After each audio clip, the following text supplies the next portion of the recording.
turn it over to our wonderful colleague and friend here, Mr. Garrett Wong with the Green Sports Alliance. And he and I are going to have a little bit of a conversation, but we welcome you, right? So if you desire and you have the ability ever to come off mute, truly. So Garrett he's like the hair club for men. He's not just an expert. He is actually an alumnus here at the School of Sustainability all the way through his undergrad and was a star undergrad. And we still tap him on a regular basis here. Garrett, what about this? What are you seeing? What's hot? What's not? Dude is awesome, and he's infinitely plugged into sports. So let's go ahead and get started, ladies and gentlemen. You are at the College of Global Futures. This is the newest college at Arizona State University. It has 3 schools. It has the School of Sustainability, the School for the Future of Innovation and Society, and the School for Complex Adaptive Systems. We like to say here that we create change agents in the College of Global Futures. Alexander, my name is Colin. I am your host and MC tonight with my best sports announcer voice. I'm joined here by my colleagues, Bridget Babuset and Nicole Herrera from the School of Sustainability. I help do outreach and recruiting, but I'm also a faculty member focusing on corporate enterprise and sports and sustainability as well, ergo, our conversation. So enough about me. We do that. We're now going to get to a lovely facilitated conversation. It'll actually be even more intimate between maybe all 3 of us. We'll have a good conversation about it with Garrett Wong, and then really even more Q&A. Let me frame this really quick. So why Global Futures? When we think about the College of Global Futures creating opportunities, let me be honest, we do some really cool things here. Normally in the United States, individuals who graduate from an institution of higher learning, on average about 25% use their degree in a field of practice. Here at the College of Global Futures, that's nearly 75%. So if you study sustainability, if you study innovation, if you study complex systems, you're actually darn well likely going to do that stuff. How about a transdisciplinary? It's a big word, right? The realities are that the 21st century and beyond workforce needs you to think in a nonlinear and complex manner. So as opposed to just myopic, singular vision, this transdisciplinary approach that we have here allows you to see the forest through the trees, right? There's a little environmental thing we weaved in right there. So the ability to see multiple verticals at one time and create, as you see the next point, solve complex problems in the real world. So the world is interconnected. This large ball of yarn, we give you the tools and the capacities to have unravel that. And then we buttress all of this with real world experience. So yes, and Garrett can talk about his Genesis story in a little bit. Yes, you will learn some really intense and impressive things here. All of that's fine, well, and dandy, but if we don't marry that with real experiential opportunity, you're missing out on half of the basis. So we value engineer this in. In the School of Sustainability, you have to have an internship. We have a full-time coordinator to assist you with that. We have a full-time career coaching counselor as you transition out. The top part of the pyramid of your degree has capstone workshops and seminars where you're actually doing work in a real and applied basis. We host things like international study abroad during the summer, anywhere from 6 to 12 weeks, where you go off literally all over the world with amazing faculty and leaders, and you get credit. You could be staying in Spain and Morocco, studying international energy creation and transportation. You could head up to the Netherlands for a transportation base. You could go with one of our deans to Hong Kong to study policy. You can go to Cuba to talk about social transformation. You can go with one of our other colleagues, Bridget leads this one, as well as Cuba, to Costa Rica, right, to understand ecotourism and community development. These are incredible opportunities. So a couple of places that are alumni work, Green Sports Alliance is one of them. We're going to hear about that in a sec, but a whole smattering, right? We have folks in industry, government, nonprofit, and those who are entrepreneurial as well. So look, we do some cool things. Don't take my word for it, the crazy salesman here. We're actually ranked on this. So the Sustainable Development Goals, Alexander, are this orientation in these big top level 16 things, 17 being the synthesis. If, oh my gosh, if we solve these, like the world's going to be awesome, let alone one. Like one gets us to a much better place. You still have multiple of these, world is way better off. We are ranked number 1 in the entire United States for universities of higher learning doing this, and number 5 in the entire world. So when you want to come to a university in a program that puts its chips into the center of the table that says we are all in on like a medical lab for the earth, which is a College of Global Futures, this is the place to do it fundamentally. We cover a lot of things: city, energy, water, food supply. Of course, a lot of this is wrapped around climate change.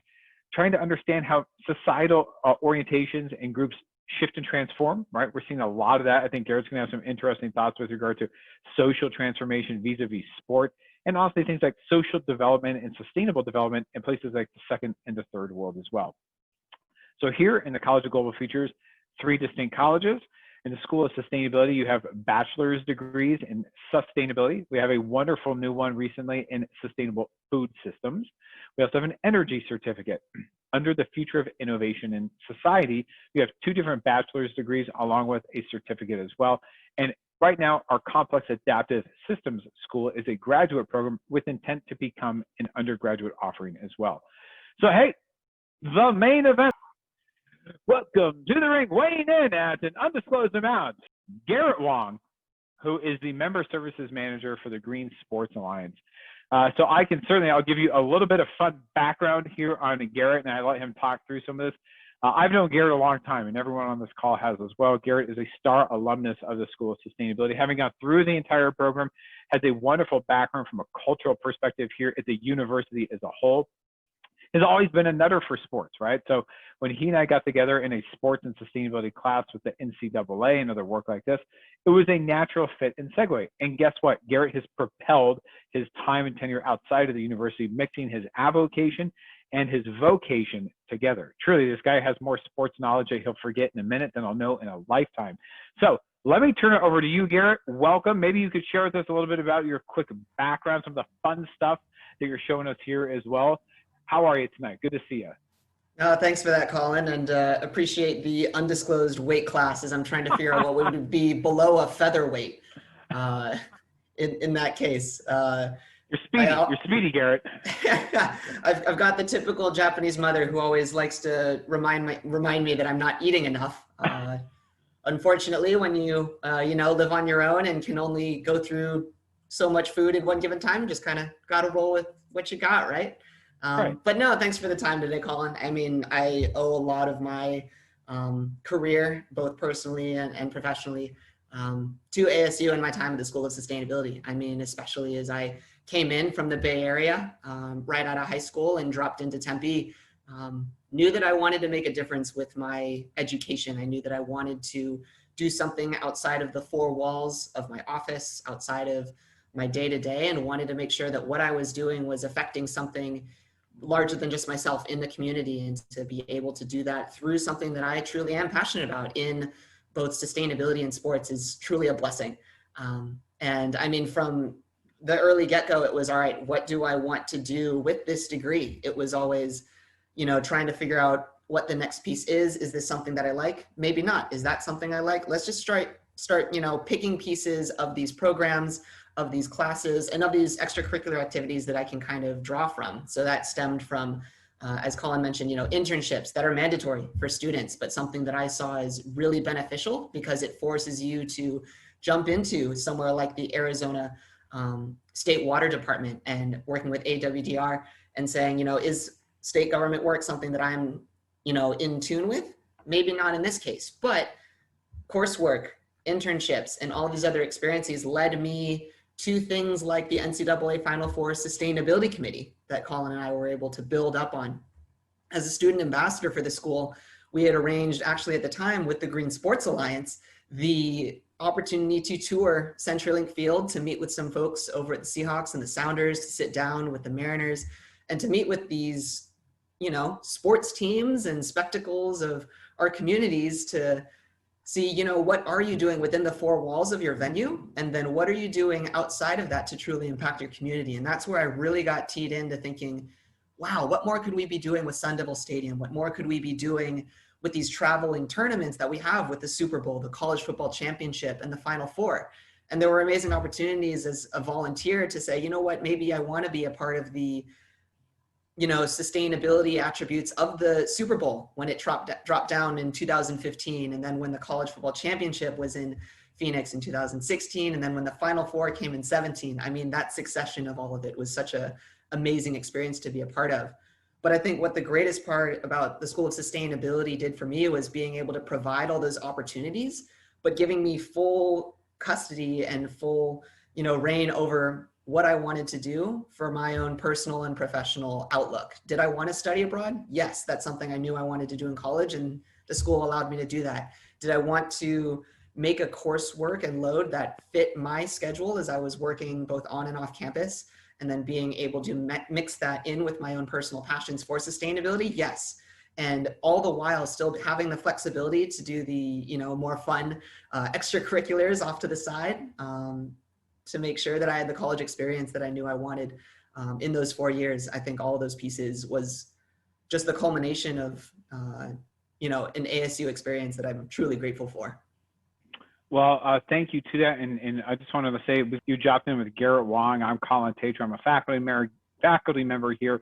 I'm also a global sports scholar. But Garrett is talking to us through his little bit of history of sports and sustainability and the work that he's doing now. So Garrett, these slides that I've got here up on the deck, can you maybe walk us through some of these things just to maybe level set and frame some of the kind of fun things that you've done, just to some cool highlights? And I certainly wanted to talk about GSA. I wanted to talk about Sport 2 and 3.0 and sustainability and the impact, but these are kind of splashy. These are kind of cool. What are some of the fun things that you did, like as a student and freshly minted? Absolutely. I think I had mentioned earlier that as a student ambassador for 2 years, it was an amazing opportunity to experience what corporate sustainability and the integration of that within business looks like outside of what your undergrad and what your graduate courses are going to provide for you. And so seeing that in the real world at other universities, at other institutions, was an opportunity that I knew I wanted to experience and also represent the university in that positive light through that leadership. So in this particular trip, when we traveled up to Seattle, we were able to meet with building certification individuals, meet with the Seahawks over at CenturyLink Field, and also meet with some corporate folks over at Starbucks, and seeing, what do all of these organizations value within their own sustainability ethos, and what do they do through their initiatives, through their philanthropic efforts, with their brand that they're able to incorporate within, their scope of business across the globe. That was an experience that I was honestly super thrilled to be a part of, and to be able to meet so many great individuals, both across the college and then also within all of these different organizations, was a really amazing experience. And something that Colin also teed up in for that Final Four was in it was fall of 2015. Gosh, I'm gonna outdate myself. And we were tackling a capstone course looking at corporate sustainability measures, but implemented within a sports venue and a sports organization. And as we started going through these measures and saying, okay, what committees need to function within this tournament? For this tournament specifically in Phoenix, what resources are locally based and which ones are going to be able to drive the most value for folks within the Valley? Because when you talk sustainability, you don't necessarily need to pitch, clean water and water supply for folks in an area like Portland or Seattle. That's not top of mind. But when you talk about something like that with folks in Las Vegas, Los Angeles, Arizona at large, there are conversations that are more pertinent to the location. So as a course and as a group, we were looking at all of these intricate pieces around the Final Four tournament. And then just before I graduated, Colin presented me with the opportunity to be the chief of staff for the Sustainability Committee, as he was chairing that committee more in real time. And as we were able to really put on this fantastic tournament and plan through all of these organizations, from the Streets and Transportation Department in the city of Phoenix, through Keep Phoenix Beautiful, and all of these organizations locally that were able to leave a sustainability legacy within the city and the region, it was an incredible opportunity to see what sustainability could look like for sports organizations and sports entities. And it was really just a kickoff point to meet folks like Colin. And in that picture on the right, we got Sarah Hoverston from Bonneville Environmental Foundation. And now actually my current boss's boss, Scott Jenkins, who's the chairman of our board and based down in Atlanta. Just an amazing experience to get to meet so many incredible individuals and to also enjoy a couple of concerts over at Hance Park in the process. Exactly. Now I have to say, like Scott Jenkins there is not just the boss of Garrett. He's a board chair. The guy is also one of the godfathers of sport and sustainability, having built and run it for the Mariners, the Falcons as kind of one of the legacy people here that started this 25 years ago. And I think this was the chain smokers that we were at that night. Is that right, Garrett? I think this might have been the chain smokers. So Alexander and Dana, sport and fun in the College of Global Futures really can coexist right here. But take us through. So Garrett, you mentioned this kind of legacy thing. What's that picture in the center right there? What was that about? Really, when we were planning out this tournament and this committee, it was, okay, what can you do? And similar to the Seahawks, within your four walls of your venue, of course, within a tournament like the Final Four or like the Super Bowl that travels around, sure, you're going to have it posted up within a venue. That's where the games take place. But there's more to it. There are, a 5K fun run incorporated within that. There's a music festival. There's a fan engagement component at the convention center. But what more can you do as a legacy for the city, for its people and its community? Because as an analogy that Colin actually would use in our course was, okay, typically these events and tournaments come in and they're depicted as seagulls. They fly in, poop everywhere and leave a big old mess. And then they fly on out and then the city's left with this, massive stain on their community that they now need to fix up. But how can a entity come in, create a positive impact for that community and leave that behind for them to flourish off of in the process? And that's what we really wanted to do. So as we took out this group of volunteers from so many different aspects of the corporate partners that we had, we were able to do a invasive species restoration through a trail hike out towards the eastern side of the valley. And it was a really cool opportunity to be able to bring together so many staff and individuals from different departments of the organization and then be able to create that legacy back within the, core ethos of the community, which are its deserts and its open spaces. This isn't like getting you pumped and maybe something you didn't think about, like sustainability and sports. If you just want to jump in, this is going to be a conversation and a dialogue here. So as it pertains to Garrett, maybe I want to rewind a little bit here. So great level setting and stage setting. Thank you. You said things like legacy and impact. Let's maybe dive into that. So I want to ask you, why does sport and sustainability, like, wow, sport and sustainability, I wouldn't think that. Could you maybe help walk us through where this started philosophically, maybe where it's at now, and kind of quoting the great one, where you see the puck going in a sport and sustainability basis? So where have we been, how did it start, and why, what's happening now, and where do you see this going in the future? No, absolutely. And with the work that I'm doing right now at the Green Sports Alliance, I mean, that's our core mission, to be able to leverage this cultural and market influence that the sports has on its communities and to promote those healthy and sustainable practices where we all live and play. I mean, being able to take that and really driving it through this lens, we see as a really important task. And as Colin mentioned, for an individual like Scott, that started 15 or so years ago with the Eagles and the Mariners just looking at their operations and saying, you know what, we can switch out a couple of light bulbs and save thousands of dollars on our annual electrical bill.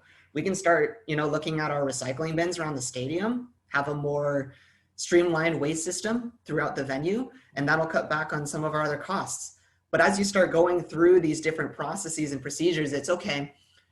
Those were the easy things. Let's start getting into some fun stuff. And that's where we're seeing now. We're seeing stadiums look at carbon neutrality with the hockey arena up in Seattle. We're seeing organizations now, and this is much more into the weeds of things, starting to look at social justice and the conversations that have been popping up over the last several months.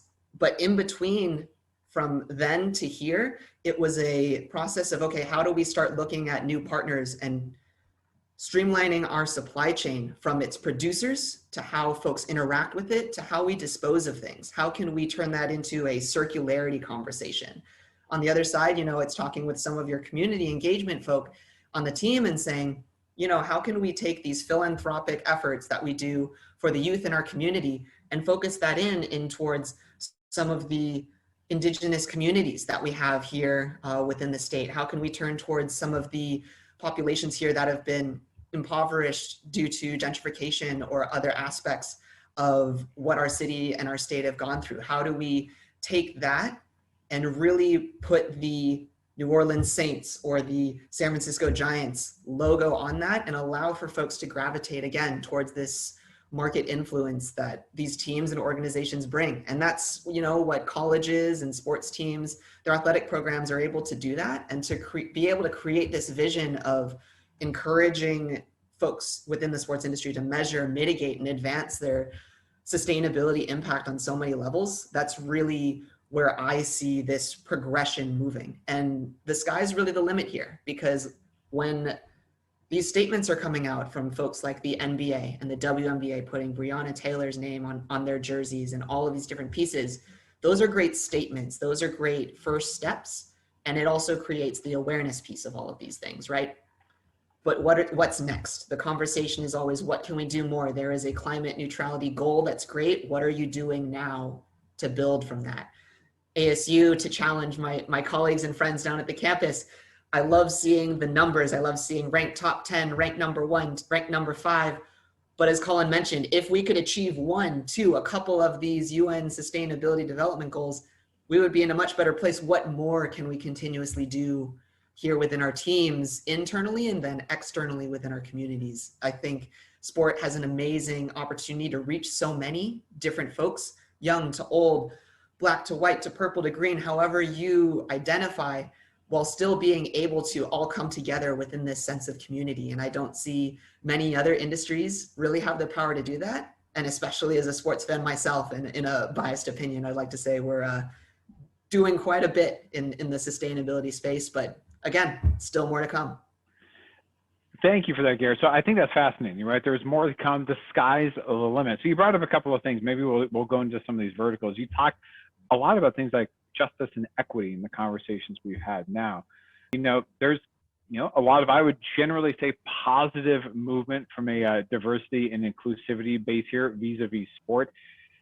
Garrett, could you maybe help me understand, and for our audience here, some people don't agree or don't think that sport should have a role in things like social conversations, things that are admittedly difficult conversations sometimes for communities to have. It could be racial conversations, economic conversations, class and stratification.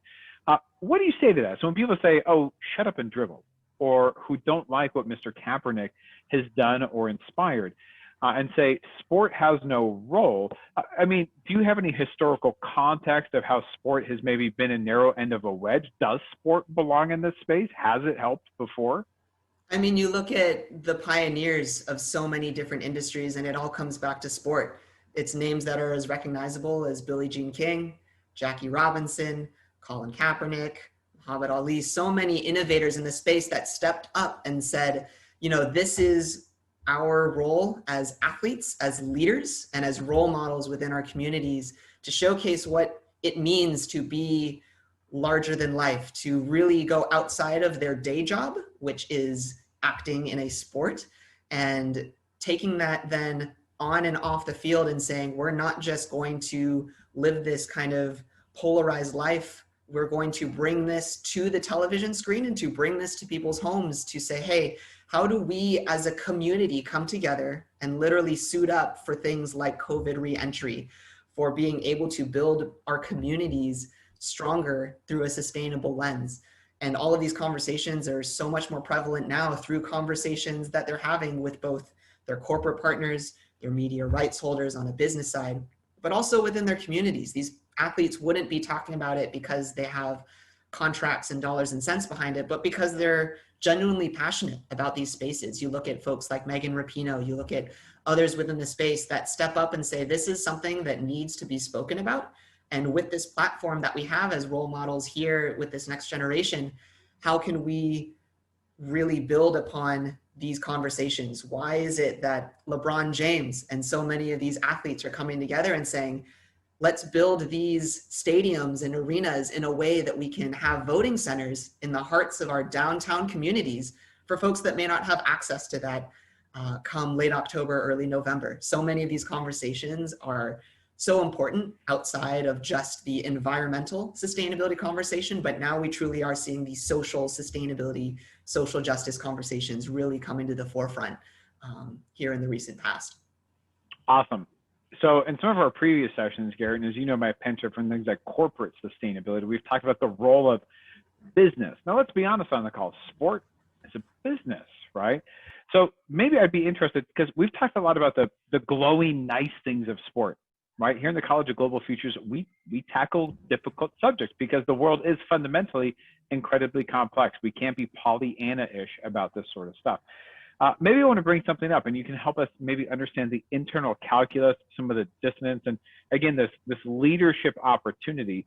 So the football team from Washington, D.C. has recently decided to change its name from a previous iteration. Presently, I think it's called the Washington Football Team or Club. Correct me if I'm wrong here, right? The football club, yes. The Washington Football Club, right.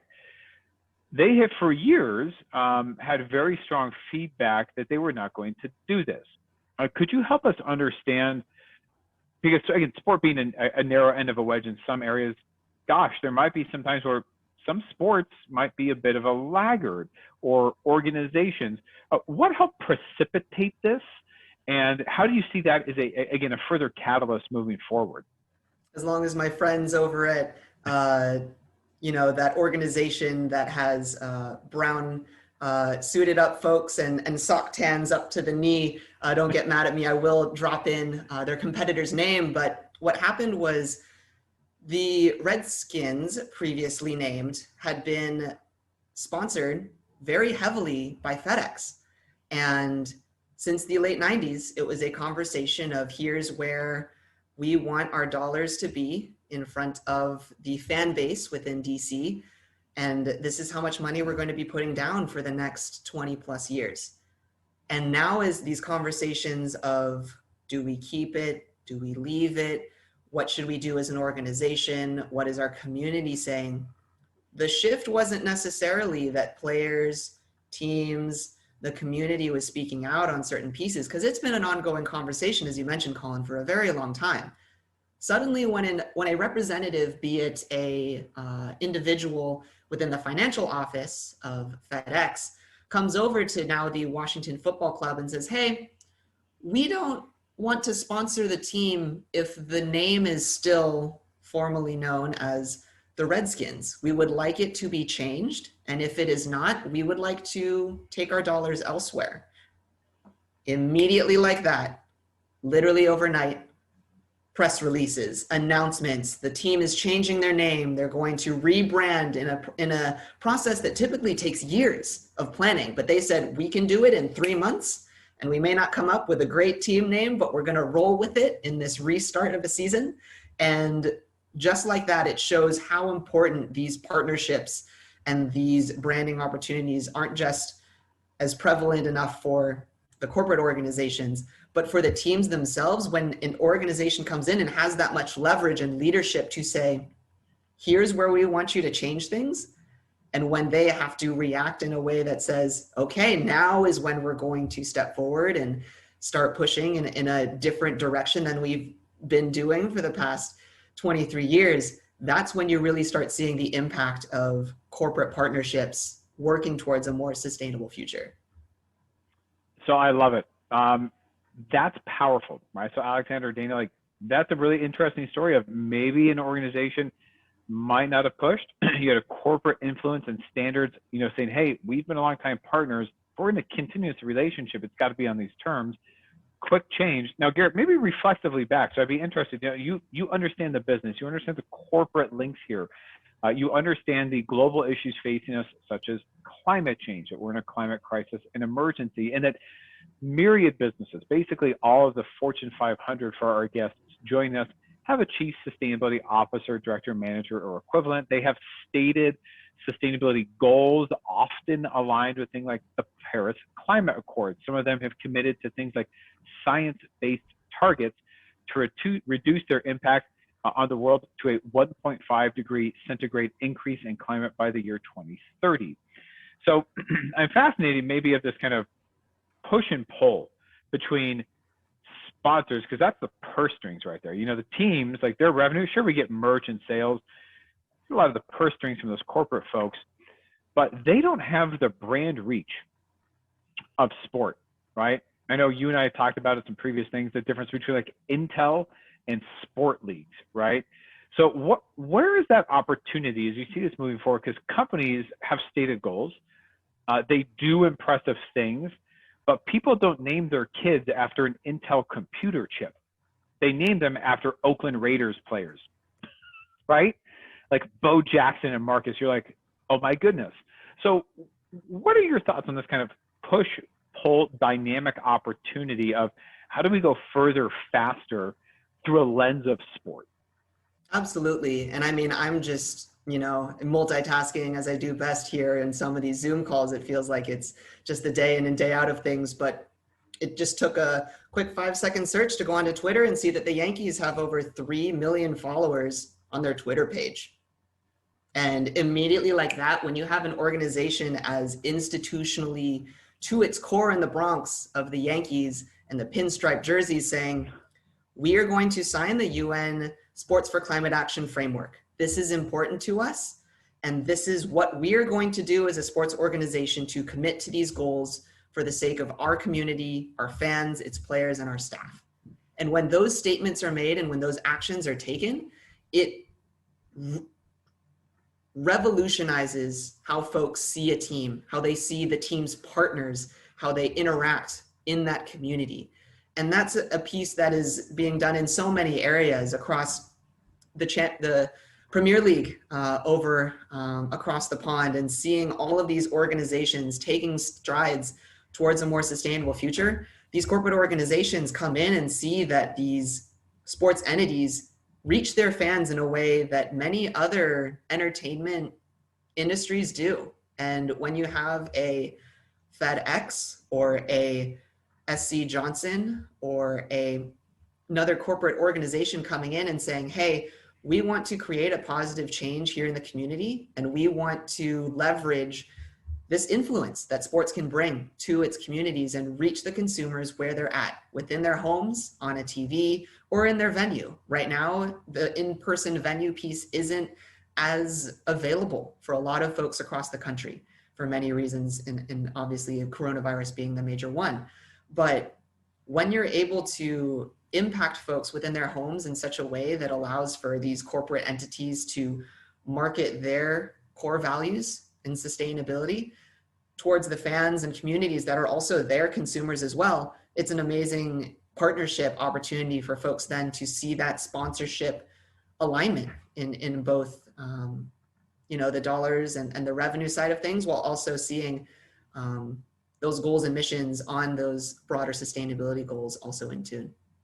Awesome. So, I mean, I'm hoping you're bagging what we're mowing here, man. I mean, there's some really interesting stuff. Garrett, let me go back to your time in the college. This isn't even pre-college at Global Futures. It was just a school of sustainability. So when you think here at SOS, as we call it, Alexander SOS School of Sustainability, how does it prepare you for a practice in sport and sustainability? And then kind of a sidebar to that is, this is kind of a small world, isn't it? Right? I mean, you have some colleagues and friends that have also kind of gone through this institution as well that are also practitioners in this space. Is that right? No, absolutely. I mean, it's such an incredible just journey for me to kind of think back on, because everything I know and do is because of ASU and my time at SOS.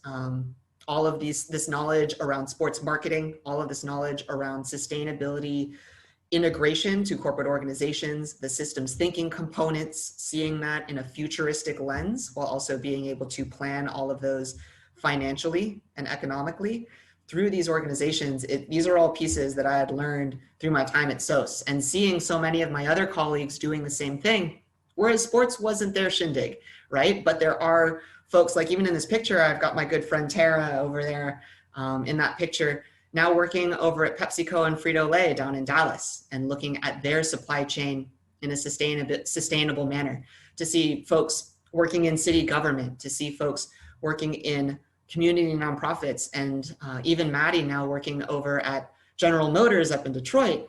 There's so many folks that are now taking their knowledge from the school and applying it into corporate organizations, their communities, and through their impact, we all had the same mission and goal coming in. We wanted to do something outside of just our piece of paper that you get at the end of the day, and really create an impact within our organizations, within our communities. And it's such a amazing reflection point to look back and see that so many of my colleagues, and myself included, are able to do that in our day-to-day.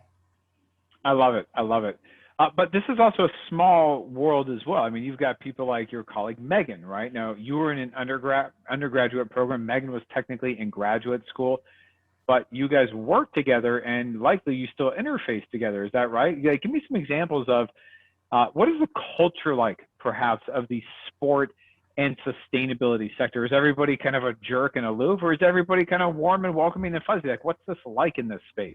Because it's not just sport. Exactly. Megan is one of my dearest friends that I was able to meet through the Final Four tournament. And now as she's, just flying through all these different events and pieces that they're planning down in San Diego, she works for an organization called Kilowatt Events. And she's in the nitty gritty of organizing the volunteers, organizing the staff, and through these major events that folks are putting on, making sure that they're connected with the local nonprofits that are going to take reusable food and servable food to local community partners that can serve that to folks in need, to look at their supply chain and say, how do we mitigate some of those costs and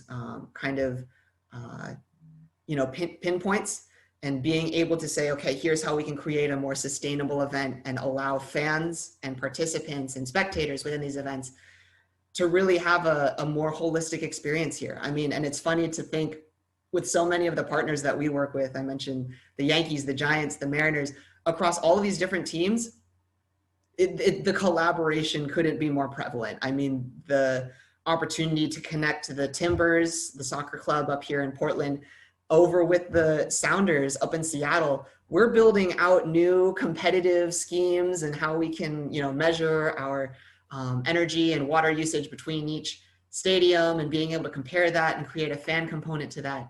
The competition is there in a friendly manner, but at the core of it, it's really looking at, okay, the Trailblazers have a really cool energy management system within the Moda Center. I'm down in Atlanta over at the Hawks Stadium at State Farm Arena.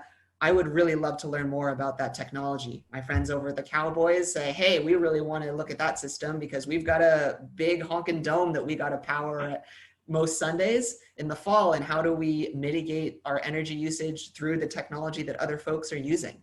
That collaboration is so key, and to be a part of that streamlined conversation back and forth across football, basketball, collegiate universities, and corporate entities. It's really amazing to see folks be so passionate about sustainability even outside of their local communities. Amazing. We're going to turn it over here to Alexander in a little bit for any questions, but I want to kind of, start putting a little bit of a bow on this here, Garrett. So you have a day job, like you're the member services manager of the Green Sports Alliance. You've kind of got a big thing coming up here called the Summit. For Alexander, this is like the biggest gathering of sports sustainability nuts in the entire United States every year. It's a really big deal. There's also a student component to that. Garrett, could you maybe help share with us what's going on in the GSA right now, and what are some of these themes that you guys are thinking about? Because this is the single largest gathering of sport leadership and sustainability leadership intersecting.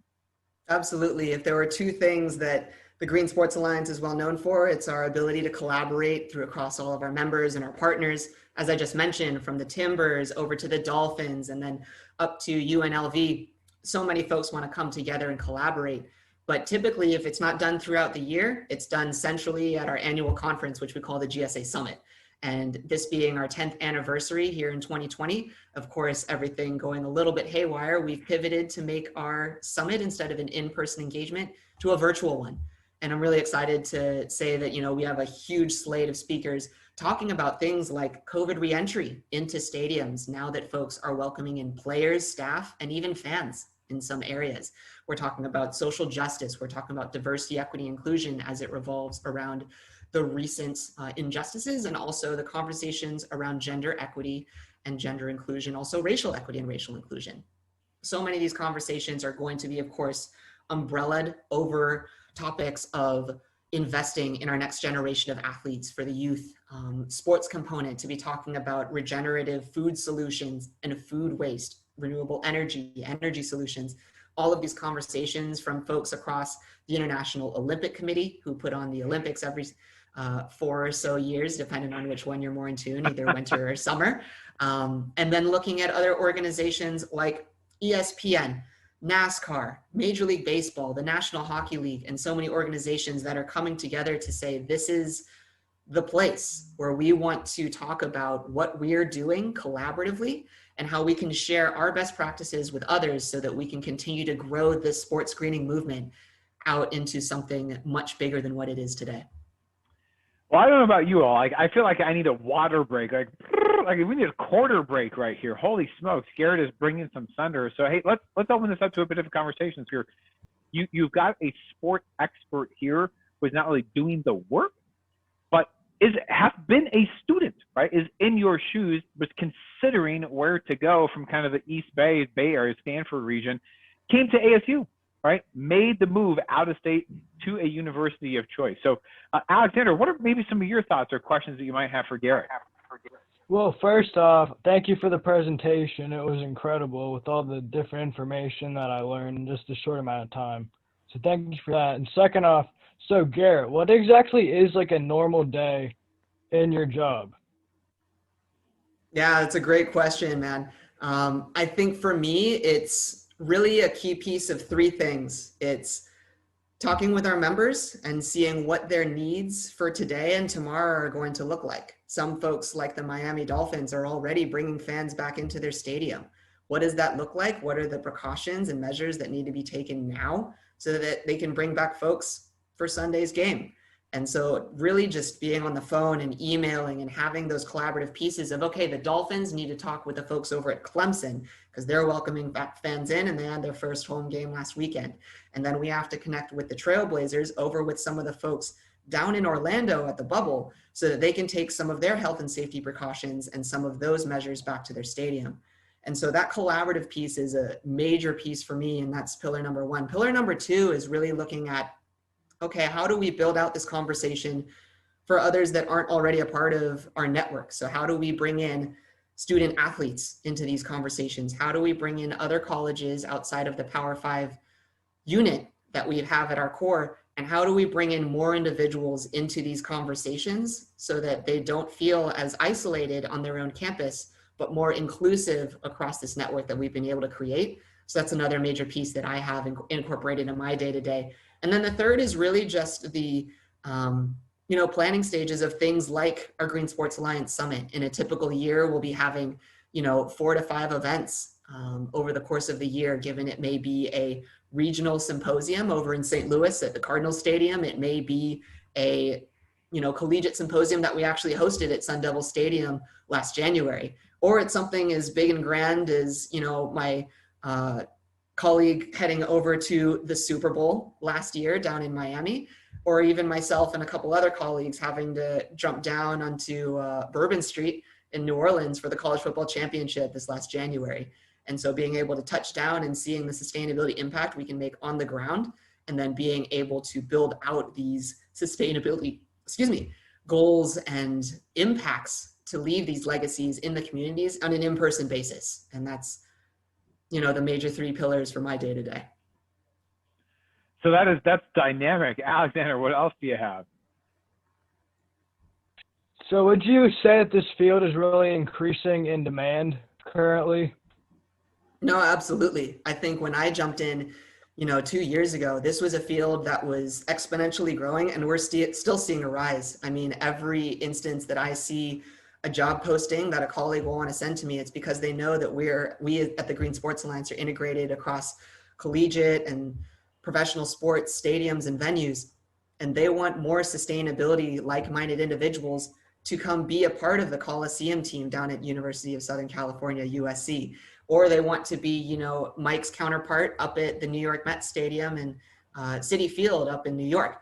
There are so many organizations and teams looking for sustainability-minded individuals that can come in with their own specific skill set and applying that to the specific roles and tasks needed for that venue. And so whether that's more of a technical piece on the engineering side and understanding the EMS systems, the HVAC, and that component of all of these pieces, or if that's more on a strategic planning side, all of these pieces are becoming more prevalent within these sports teams and organizations. And I see that quite honestly building out in a much grander scale here in the next couple of years. Awesome. Hopefully that answers that well, Alexander. So yeah, being prepared here, he already had a penchant for sports. We tried to kind of build, stoke, and foster his academic understanding from an enterprise, sport marketing, sustainability perspective. But here's the great thing, I think all of our change agents, and Garrett embodies this very well, have this kind of entrepreneurial roll up your sleeves thread that, because honestly, some of the space in sport and sustainability, these chapters are not written. How do we use sport to be the definitive agent of change from a brand and penetration basis? So that's still being built.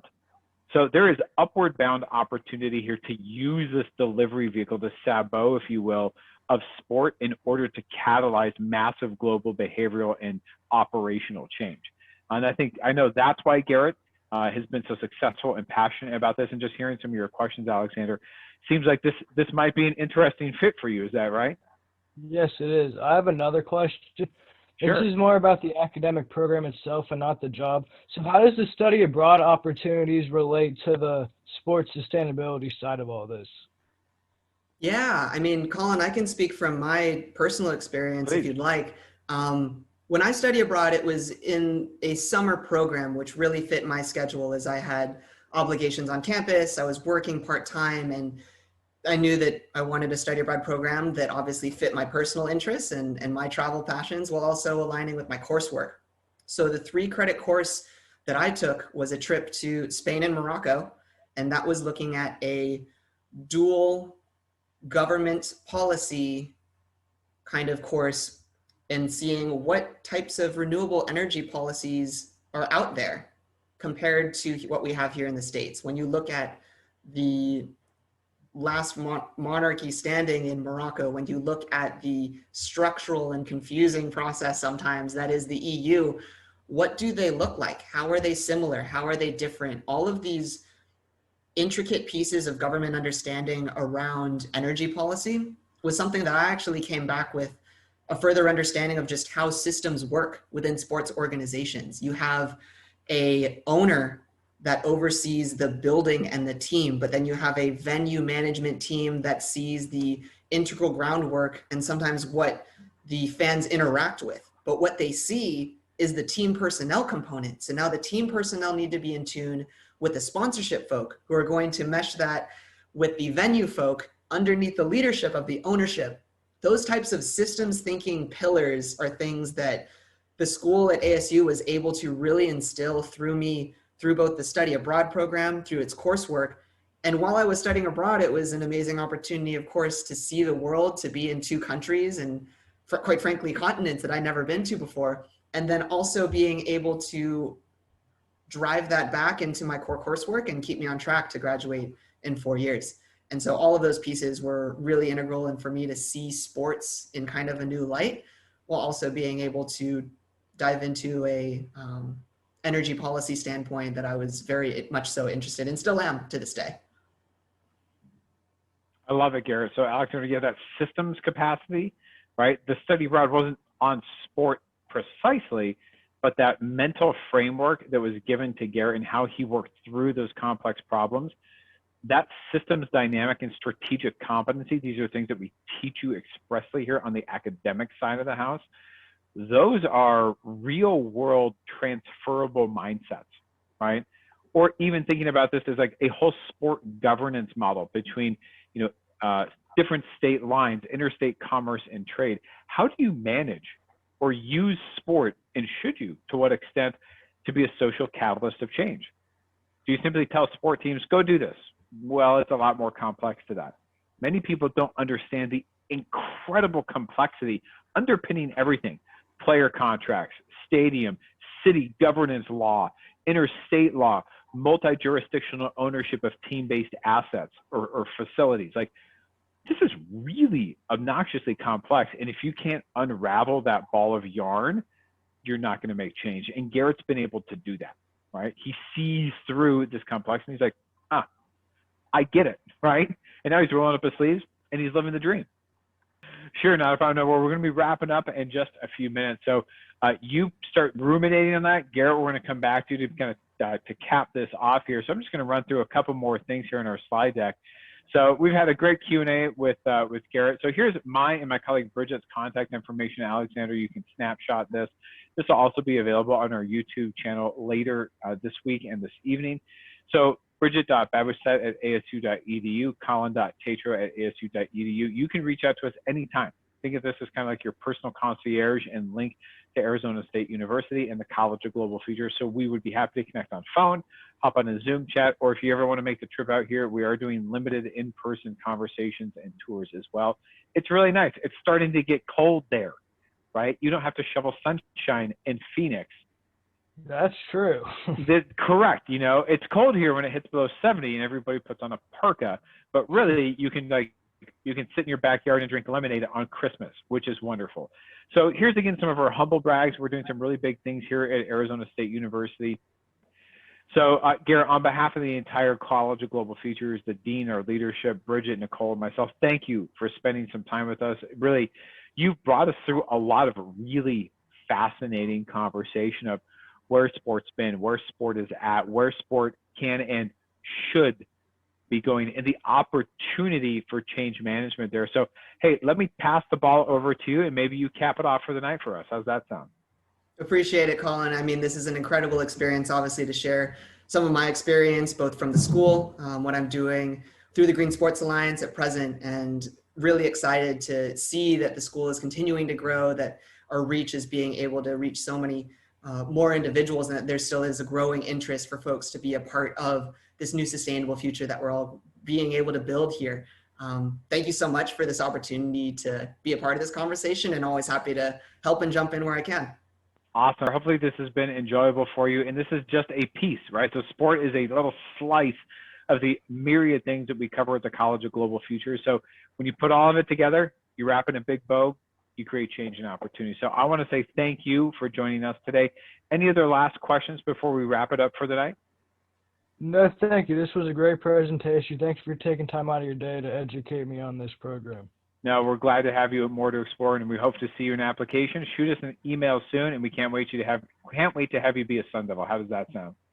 Sounds great. All right, Forks up. Everyone have a great night. Be safe. Go Sun Devils. Thanks, everyone. Take care. Bye-bye.